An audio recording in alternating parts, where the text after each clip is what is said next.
ओम श्री बृहस्पति नमः। देवगुरु बृहस्पति को बुद्धि और शिक्षा का कारक माना जाता है। बृहस्पतिवार को बृहस्पति देवता की पूजा करने से धन, विद्या, मान सम्मान, प्रतिष्ठा और कई मनवांछित फल की प्राप्ति होती है। धार्मिक ग्रंथों के अनुसार गुरुवार को भगवान बृहस्पति की पूजा का विधान है। गुरुवार के दिन व्रत और कथा सुनने से घर परिवार में सुख समृद्धि बनी रहती है। चलिए सुनते हैं बृहस्पतिवार की संपूर्ण कथा और बृहस्पतिवार की आरती। प्राचीन काल की बात है। किसी राज्य में एक बड़ा प्रतापी और दानी राजा राज करता था। वह गुरुवार को व्रत रखकर दीन दुखियों की मदद करके पुण्य प्राप्त करता था, परंतु यह बात उसकी रानी को अच्छी नहीं लगती थी। वह ना तो व्रत करती थी और ना ही दान पुण्य में विश्वास रखती थी।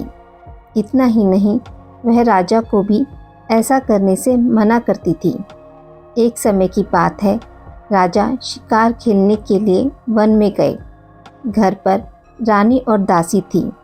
उसी समय गुरु बृहस्पति देव साधु का रूप धारण कर राजा के दरवाजे पर भिक्षा मांगने आए। तो रानी कहने लगी, हे साधु महाराज, मैं इस दान और पुण्य से तंग आ गई हूँ। आप कोई ऐसा उपाय बताएं जिससे कि सारा धन नष्ट हो जाए और मैं आराम से रह सकूं। इतना सुनकर बृहस्पति देव ने कहा, हे देवी, तुम बड़ी विचित्र हो। संतान और धन से कोई दुखी होता है? अगर अधिक धन है तो इसे शुभ कार्यों में लगाओ। कुंवारी कन्याओं का विवाह कराओ। विद्यालय और बाग बगीचों का निर्माण कराओ, जिससे तुम्हारे दोनों लोग सुधरेंगे। परंतु साधु की इन बातों से रानी को खुशी नहीं हुई। उसने कहा, मुझे ऐसे धन की आवश्यकता नहीं है जिसे मैं दान दूं और जिसे संभालने में मेरा सारा समय नष्ट हो जाए। तब साधु ने कहा, अगर तुम्हारी ऐसी इच्छा है तो मैं जैसा तुम्हें बताता हूँ तुम वैसा ही करना। गुरुवार के दिन तुम घर को गोबर से लीपना, अपने बालों को पीली मिट्टी से धोना, राजा से हजामत बनाने को कहना, भोजन में मांस मदिरा का प्रयोग करना, कपड़े धोबी के यहाँ धुलने देना। इस प्रकार 7 बृहस्पतिवार करने से तुम्हारा समस्त धन नष्ट हो जाएगा। इतना कहकर साधु के रूप में बृहस्पति देव अंतर्ध्यान हो गए। साधु की कही बातों को पूरा करते हुए रानी को केवल 3 बृहस्पतिवार बीते थे कि उनकी समस्त धन संपत्ति नष्ट हो गई। भोजन के लिए राजा का परिवार तरसने लगा। तब एक दिन राजा ने रानी से बोला कि हे रानी, तुम यहीं रहो, मैं दूसरे देश को जाता हूँ, क्योंकि यहाँ पर मुझे सभी लोग जानते हैं, इसलिए मैं कोई छोटा कार्य नहीं कर सकता। ऐसा कहकर राजा दूसरे देश चला गया। वहाँ वह जंगल में लकड़ी काट कर लाता और शहर में बेचता। इस तरह वह अपना जीवन व्यतीत करने लगा। इधर राजा के प्रदेश जाते ही रानी और दासी दुखी रहने लगी। एक बार जब रानी और दासी को 7 दिन तक बिना भोजन के रहना पड़ा, तो रानी ने अपनी दासी से कहा, हे दासी, पास के नगर में मेरी बहन रहती है, वह बड़ी धनवान है। तू उसके पास जा और कुछ ले आ, ताकि थोड़ी बहुत गुजर बसर हो जाए। दासी रानी की बहन के पास गई। उस दिन गुरुवार था और रानी की बहन उस समय बृहस्पतिवार व्रत की कथा सुन रही थी। दासी ने रानी की बहन को अपनी रानी का संदेश दिया, लेकिन रानी की बड़ी बहन ने कोई उत्तर नहीं दिया। जब दासी को रानी की बहन से कोई उत्तर नहीं मिला तो वह बहुत दुखी हुई और उसे क्रोध भी आया। दासी ने रानी को सारी बात बता दी। ये सुनकर रानी ने अपने भाग्य को कोसा। उधर रानी की बहन ने सोचा कि मेरी बहन की दासी आई थी, परंतु मैं उसे नहीं बोली, इससे वह बहुत दुखी हुई होगी। कथा सुनकर और पूजा समाप्त करके वह अपनी बहन के घर आई और कहने लगी, हे बहन, मैं बृहस्पतिवार का व्रत कर रही थी। तुम्हारी दासी मेरे घर आई थी, परंतु जब तक कथा होती है तब तक ना तो उठते हैं और ना ही बोलते हैं, इसलिए मैं नहीं बोली। बताओ दासी क्यों आई थी? रानी बोली, बहन तुमसे क्या छुपाऊं, हमारे घर में खाने तक को अनाज नहीं है। ऐसा कहते कहते रानी की आंखें भर आई। उसने अपनी दासी समेत पिछले 7 दिनों से भूखे रहने की पूरी बात अपनी बहन को बता दी। देखो बहन, भगवान बृहस्पति देव सबकी मनोकामना पूर्ण करते हैं। देखो शायद तुम्हारे घर में भी अनाज रखा हो। पहले तो रानी को विश्वास नहीं हुआ, पर बहन के आग्रह करने पर उसने दासी को अंदर भेजा तो उसे सचमुच अनाज से भरा एक घड़ा मिल गया। यह देखकर दासी को बड़ी हैरानी हुई। दासी रानी से कहने लगी कि हे रानी, जब हमको भोजन नहीं मिलता तो हम व्रत ही तो करते हैं, इसलिए क्यों ना इनसे व्रत और कथा की विधि पूछ ली जाए ताकि हम भी व्रत कर सकें। तब रानी ने अपनी बहन से बृहस्पतिवार व्रत के बारे में पूछा।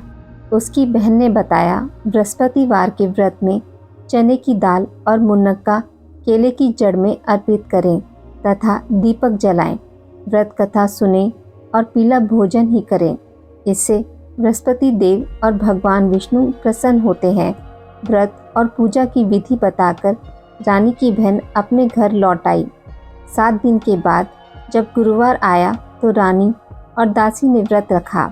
वह गुड़साल में जाकर चना और गुड़ लेकर आई। फिर उसने केले की जड़ तथा भगवान विष्णु की पूजा की। अब पीले भोजन की चिंता को लेकर दोनों बहुत दुखी हुई। उन्होंने व्रत रखा था, इसलिए बृहस्पति देव उनसे प्रसन्न थे। वह एक साधारण व्यक्ति का रूप धारण कर 2 थालों में पीला भोजन दासी को दे गए। भोजन पाकर दासी प्रसन्न हुई और फिर रानी के साथ मिलकर भोजन ग्रहण किया। उसके बाद वह सभी गुरुवार के व्रत और पूजा करने लगी। बृहस्पति देव की कृपा से उनके पास फिर से धन संपत्ति आ गई, परंतु रानी फिर से पहले की तरह आलस्य करने लगी। तब दासी बोली, देखो रानी, तुम पहले भी इसी प्रकार आलस्य करती थी। तुम्हें धन रखने में कष्ट होता था, इस कारण सभी धन नष्ट हो गया, और अब जब देव बृहस्पति की कृपा से धन मिला है तो तुम फिर से आलस करने लगी हो। रानी को समझाते हुए दासी कहती है कि बड़ी मुसीबतों के बाद हमने ये धन पाया है, इसलिए हमें दान पुण्य करना चाहिए और धन को शुभ कार्यों में खर्च करना चाहिए। इससे तुम्हारे कुल का यश बढ़ेगा, स्वर्ग की प्राप्ति होगी, पितृ प्रसन्न होंगे।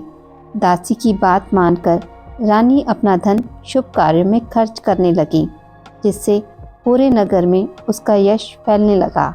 बृहस्पतिवार व्रत कथा के बाद श्रद्धा के साथ आरती की जानी चाहिए। इसके बाद प्रसाद बांटकर उसे ग्रहण करना चाहिए। एक दिन राजा दुखी होकर जंगल में पेड़ के नीचे आसन जमाकर बैठ गया। वह अपनी दशा को याद करके व्याकुल होने लगा। बृहस्पतिवार का दिन था। एकाएक उसने देखा कि निर्जन वन में एक साधु प्रकट हुए। वह साधु वेश में स्वयं बृहस्पति देवता थे। लक्कड़हारे के सामने आकर बोले, हे लक्कड़हारे, इस सुनसान जंगल में तू चिंता मगन क्यों बैठा है? लक्कड़हारे ने दोनों हाथ जोड़कर प्रणाम किया और उत्तर दिया, महात्मा जी, आप सब कुछ जानते हैं, मैं क्या कहूँ। यह कहकर रोने लगा और साधु को अपनी आत्मकथा सुनाई। महात्मा जी ने कहा, तुम्हारी स्त्री ने बृहस्पतिवार के दिन बृहस्पति भगवान का निरादर किया है, जिसके कारण रुष्ट होकर उन्होंने तुम्हारी यह दशा कर दी। अब तुम चिंता को दूर करके मेरे कहने पर चलो तो तुम्हारे सब कष्ट दूर हो जाएंगे और भगवान पहले से भी अधिक संपत्ति देंगे। तुम बृहस्पतिवार के दिन कथा किया करो। 2 पैसे के चने मक्का लाकर उसका प्रसाद बनाओ और शुद्ध जल से लोटे में शक्कर मिलाकर अमृत तैयार करो। कथा के पश्चात अपने सारे परिवार और सुनने वाले प्रेमियों में अमृत व प्रसाद बांटकर आप भी ग्रहण करो।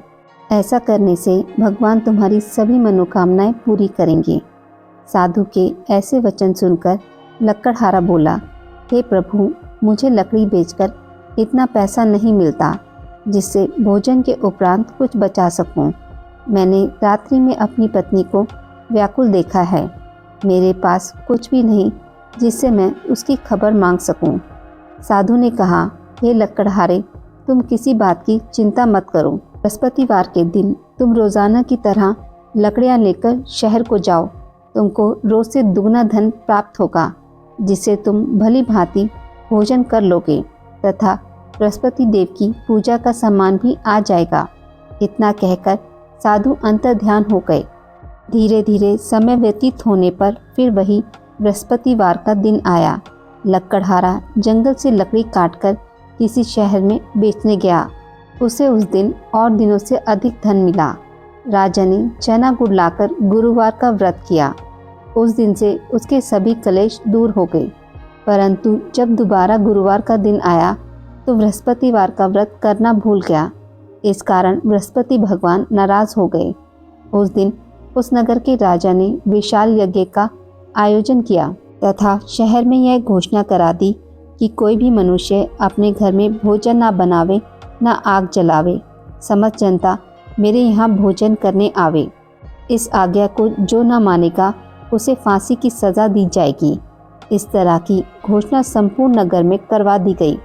राजा की आज्ञा अनुसार शहर के सभी लोग भोजन करने गए, लेकिन लकड़हारा कुछ देर से पहुंचा, इसलिए राजा उसको अपने साथ घर लिवा ले गए और ले जाकर भोजन करा रहे थे तो रानी की दृष्टि उस खूंटी पर पड़ी जिस पर उसका हार लटका हुआ था। वह वहां पर दिखाई नहीं दिया। रानी ने निश्चय किया कि मेरा हार इस मनुष्य ने चुरा लिया है। उसी समय सिपाहियों को बुलवा उसे कारागार में डलवा दिया। जब लकड़हारा कारागार में पड़ गया और बहुत दुखी होकर विचार करने लगा कि ना जाने कौन से पूर्व जन्म के कर्म से मुझे यह दुख प्राप्त हुआ, और उसी साधु को याद करने लगा जो कि जंगल में मिला था। उसी समय तत्काल बृहस्पति देव साधु के रूप में प्रकट हुए और उसकी दशा को देखकर कहने लगे, अरे मूर्ख, तूने बृहस्पति देव की कथा नहीं करी, इसी कारण तुझे दुख प्राप्त हुआ। अब चिंता मत कर। बृहस्पतिवार के दिन कारागार के दरवाजे पर 4 पैसे पड़े मिलेंगे। उनसे तू बृहस्पति देव की पूजा करना, तेरे सभी कष्ट दूर हो जाएंगे। बृहस्पतिवार के दिन उसे 4 पैसे मिले। लकड़हारे ने कथा कही। उसी रात्रि को बृहस्पति देव ने उस नगर के राजा को स्वप्न में कहा, हे राजन, तुमने जिस आदमी को कारागार में बंद कर दिया है वह निर्दोष है। वह राजा है, उसे छोड़ देना। रानी का हार उसी खूंटी पर लटका है। अगर तू ऐसा नहीं करेगा तो मैं तेरे राज्य को नष्ट कर दूंगा। इस तरह रात्रि के स्वप्न को देखकर राजा प्रातःकाल उठा और खूंटी पर हार देखकर लकड़हारे को बुलाकर क्षमा मांगी तथा लकड़हारे को योग्य सुंदर वस्त्र आभूषण देकर विदा कर दिया। बृहस्पति देव की आज्ञा अनुसार लकड़हारा अपने नगर को चल दिया। राजा जब अपने नगर के निकट पहुंचा तो उसे बड़ा आश्चर्य हुआ। नगर में पहले से अधिक बाग, तालाब, कुएं तथा बहुत सी धर्मशाला, मंदिर आदि बन गई हैं। राजा ने पूछा, यह किसका बाग और धर्मशाला है? तब नगर के सब लोग कहने लगे, यह सब रानी और बांदी के हैं। तो राजा को आश्चर्य हुआ और गुस्सा भी आया। जब रानी ने यह खबर सुनी कि राजा आ रहे हैं तो उन्होंने बांदी से कहा कि हे दासी, देख राजा हमको कितनी बुरी हालत में छोड़ गए थे। हमारी ऐसी हालत देखकर वह लौट ना जाए, इसलिए तू दरवाजे पर खड़ी हो जा। आज्ञा अनुसार दासी दरवाजे पर खड़ी हो गई। राजा आए तो उन्हें अपने साथ लिवा लाई। तब राजा ने क्रोध करके अपनी रानी से पूछा कि यह धन तुम्हें कैसे प्राप्त हुआ है? तब उन्होंने कहा, हमें यह सब धन बृहस्पति देव के इस व्रत के प्रभाव से प्राप्त हुआ है। राजा ने निश्चय किया कि 7 रोज बाद तो सभी बृहस्पति देव का पूजन करते हैं, परंतु मैं प्रतिदिन दिन में 3 बार कहानी तथा रोज व्रत किया करूँगा। अब हर समय राजा के दुपट्टे में चने की दाल बंधी रहती तथा दिन में 3 बार कहानी कहता। एक रोज राजा ने विचार किया कि चलो अपनी बहन के यहाँ हो आवे। इस तरह निश्चय कर राजा घोड़े पर सवार हो अपनी बहन के यहाँ को चलने लगा। मार्ग में उसने देखा कि कुछ आदमी एक मुर्दे को लिए जा रहे हैं। उन्हें रोककर राजा कहने लगा, अरे भाइयों, मेरी बृहस्पति देव की कथा सुन लो। वे बोले, लो हमारा तो आदमी मर गया, इसको अपनी कथा की पड़ी है। परंतु कुछ आदमी बोले, अच्छा कहो, हम तुम्हारी कथा भी सुनेंगे। राजा ने दाल निकाली और जब कथा आधी ही हुई थी कि मुर्दा हिलने लग गया, और जब कथा समाप्त हो गई तो राम राम करके मनुष्य खड़ा हो गया। आगे मार्ग में उसे एक किसान खेत में हल चलाता मिला। राजा ने उसे देख और उससे बोले, अरे भाई, तुम मेरी बृहस्पतिवार की कथा सुन लो। किसान बोला, जब तक मैं तेरी कथा सुनूंगा तब तक 4 हरिया जोत लूँगा, जा अपनी कथा किसी और को सुनाना। इस तरह राजा आगे चलने लगा। राजा के हटते ही बैल पछाड़ खाकर गिर गए तथा किसान के पेट में बड़ी जोर का दर्द होने लगा। उस समय उसकी माँ रोटी लेकर आई।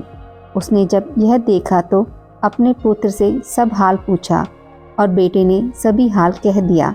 तो बुढ़िया दौड़ी दौड़ी उस घुड़सवार के पास गई और उससे बोली कि मैं तेरी कथा सुनूंगी, तू अपनी कथा मेरे खेत पर चलकर ही कहना।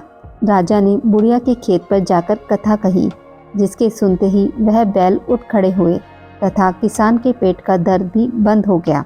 राजा अपनी बहन के घर पहुंचा। बहन ने भाई की खूब मेहमानी की। दूसरे रोज प्रातःकाल राजा जगा तो वह देखने लगा कि सब लोग भोजन कर रहे हैं। राजा ने अपनी बहन से कहा, ऐसा कोई मनुष्य है जिसने भोजन नहीं किया हो, जो मेरी बृहस्पतिवार की कथा सुन ले। बहन बोली, हे भैया, यह देश ऐसा ही है कि पहले यहाँ लोग भोजन करते हैं, बाद में अन्य काम करते हैं। अगर कोई पड़ोस में हो तो देखाऊं। वह ऐसा कहकर देखने चली गई, परंतु उसे कोई भी ऐसा व्यक्ति नहीं मिला जिसने भोजन ना किया हो। अतः वह एक कुम्हार के घर गई जिसका लड़का बीमार था। उसे मालूम हुआ कि उनके यहाँ 3 रोज से किसी ने भोजन नहीं किया है। रानी ने अपने भाई की कथा सुनने के लिए कुम्हार से कहा। वह तैयार हो गया। राजा ने जाकर बृहस्पतिवार की कथा कही, जिसको सुनकर उसका लड़का ठीक हो गया। अब तो राजा की प्रशंसा होने लगी। एक रोज राजा ने अपनी बहन से कहा कि हे बहन, हम अपने घर को जाएंगे, तुम भी तैयार हो जाओ। राजा की बहन ने अपनी सास से कहा। सास ने कहा, चली जा, परंतु अपने लड़के को मत ले जाना, क्योंकि तेरे भाई के कोई औलाद नहीं है। बहन ने अपने भाई से कहा, हे भैया, मैं तो चलूँगी, पर कोई बालक नहीं जाएगा। राजा बोला, जब कोई बालक नहीं चलेगा तब तुम ही क्या करोगी। बड़े दुखी मन से राजा अपने नगर को लौट आया। राजा ने अपनी रानी से कहा, हम निर्वंशी हैं, हमारा मुख देखने का धर्म नहीं है और कुछ भोजन आदि नहीं किया। रानी बोली, हे प्रभु, बृहस्पति देव ने हमें सब कुछ दिया है, वह हमें औलाद अवश्य देंगे। उसी रात को बृहस्पति देव ने राजा के स्वप्न में कहा, हे राजा, उठ, सभी सोच को त्याग दे, तेरी रानी गर्भ से है। राजा को यह बात सुनकर बड़ी खुशी हुई। 9वें महीने में उसके गर्भ से एक सुंदर पुत्र पैदा हुआ। तब राजा बोला, हे रानी, स्त्री बिना भोजन के रह सकती है, पर बिना कहे नहीं रह सकती। जब मेरी बहन आवे तुम उससे कुछ मत कहना। रानी ने सुनकर हाँ कर दिया। जब राजा की बहन ने यह शुभ समाचार सुना तो वह बहुत खुश हुई तथा बधाई लेकर अपने भाई के यहाँ आई। तभी रानी ने कहा, घोड़ा चढ़कर तो नहीं आई, गधा चढ़ी आई। राजा की बहन बोली, भाभी, मैं इस प्रकार ना कहती तो तुम्हें औलाद कैसे मिलती। बृहस्पति देव ऐसे ही हैं, जैसी जिसकी कामना हो सभी को पूर्ण करते हैं। जो सद्भावना पूर्वक बृहस्पतिवार का व्रत करता है, एवं कथा पढ़ता है अथवा सुनाता है, दूसरों को सुनाता है, बृहस्पति देव उसकी सभी मनोकामनाएं पूर्ण करते हैं। भगवान बृहस्पति देव उसकी सदैव रक्षा करते हैं। संसार में जो मनुष्य सद्भावना से भगवान जी का पूजन व्रत सच्चे हृदय से करते हैं तो उनकी सभी मनोकामनाएं पूर्ण करते हैं। जैसी सच्ची भावना से रानी और राजा ने उनकी कथा का गुणगान किया तो उनकी सभी इच्छाएं बृहस्पति देव जी ने पूर्ण की थी। इसलिए पूर्ण कथा सुनने के बाद प्रसाद लेकर जाना चाहिए। हृदय से उनका मनन करते हुए जयकारा बोलना चाहिए। बोलो बृहस्पति देव की जय, भगवान विष्णु की जय। बृहस्पति देव की कथा। प्राचीन काल में एक ब्राह्मण रहता था। वह बहुत ही निर्धन था। उसकी कोई संतान नहीं थी। उसकी स्त्री बहुत मलिनता के साथ रहती थी। वह स्नान न करती, किसी देवता का पूजन न करती। इससे ब्राह्मण देवता बड़े दुखी थे। बेचारे बहुत कुछ कहते थे, किंतु उसका कुछ परिणाम न निकला। भगवान की कृपा से ब्राह्मण की स्त्री के कन्या रूपी रत्न पैदा हुआ। कन्या बड़ी होने पर प्रातः स्नान करके विष्णु भगवान का जाप व बृहस्पतिवार का व्रत करने लगी। अपने पूजन पाठ को समाप्त करके विद्यालय जाती तो अपनी मुट्ठी में जौ भरकर ले जाती और पाठशाला के मार्ग में डालती जाती। तब ये जौ स्वर्ण के हो जाते। लौटते समय उनको बीनकर घर ले आती थी। एक दिन वह बालिका सूप में उस सोने के जौ को फटकार कर साफ कर रही थी कि उसके पिता ने देख लिया और कहा, हे बेटी, सोने के जौ के लिए सोने का सूप होना चाहिए। दूसरे दिन बृहस्पतिवार था। इस कन्या ने व्रत रखा और बृहस्पति देव से प्रार्थना करके कहा, मैंने आपकी पूजा सच्चे मन से की हो तो मेरे लिए सोने का सूप दे दो। बृहस्पति देव ने उसकी प्रार्थना स्वीकार कर ली। रोजाना की तरह वह कन्या जौ फैलाती हुई जाने लगी। जब लौटकर जौ बीन रही थी तो बृहस्पति देव की कृपा से सोने का सूप मिला। उसे वह घर ले आई और उसमें जौ साफ करने लगी, परंतु उसकी माँ का वही ढंग रहा। एक दिन की बात है कि वह कन्या सोने के सूप में जौ साफ कर रही थी। उस समय उस शहर के राजा का पुत्र वहां से होकर निकला। इस कन्या के रूप को, कार्य को देखकर मोहित हो गया तथा अपने घर आकर भोजन तथा जल त्याग कर उदास होकर लेट गया। राजा को जब इस बात का पता लगा तो अपने प्रधानमंत्री के साथ उसके पास गए और बोले, हे बेटा, तुम्हें किस बात का कष्ट है? किसी ने अपमान किया है अथवा कोई और कारण है? सो कहो, मैं वही कार्य करूँगा जिससे तुम्हें प्रसन्नता हो। अपने पिता की राजकुमार ने बातें सुनी तो वह बोला, मुझे आपकी कृपा से किसी बात का दुख नहीं है। किसी ने मेरा अपमान भी नहीं किया, परंतु मैं उस लड़की से विवाह करना चाहता हूँ जो सोने के सूप में जौ साफ कर रही थी। यह सुनकर राजा आश्चर्य में पड़ गया और बोला, हे बेटा, इस तरह की कन्या का पता तुम ही लगाओ, मैं उसके साथ तेरा विवाह अवश्य ही करवा दूंगा। राजकुमार ने उस लड़की के घर का पता बतलाया। तब मंत्री उस लड़की के घर गए और ब्राह्मण देवता को सभी हाल बतलाया। ब्राह्मण देवता राजकुमार के साथ अपनी कन्या का विवाह करने के लिए तैयार हो गए तथा विधि विधान के अनुसार ब्राह्मण की कन्या का विवाह राजकुमार के साथ हो गया। कन्या के घर से जाते ही पहले की भांति उस ब्राह्मण देवता के घर में गरीबी का निवास हो गया। अब भोजन के लिए भी अन्न बड़ी मुश्किल से मिलता था। एक दिन दुखी होकर ब्राह्मण देवता अपनी पुत्री के पास गए। बेटी ने पिता की दुखी अवस्था को देखा और अपनी माँ का हाल पूछा। तब ब्राह्मण ने सभी हाल कहा। कन्या ने बहुत सा धन देकर अपने पिता को विदा कर दिया।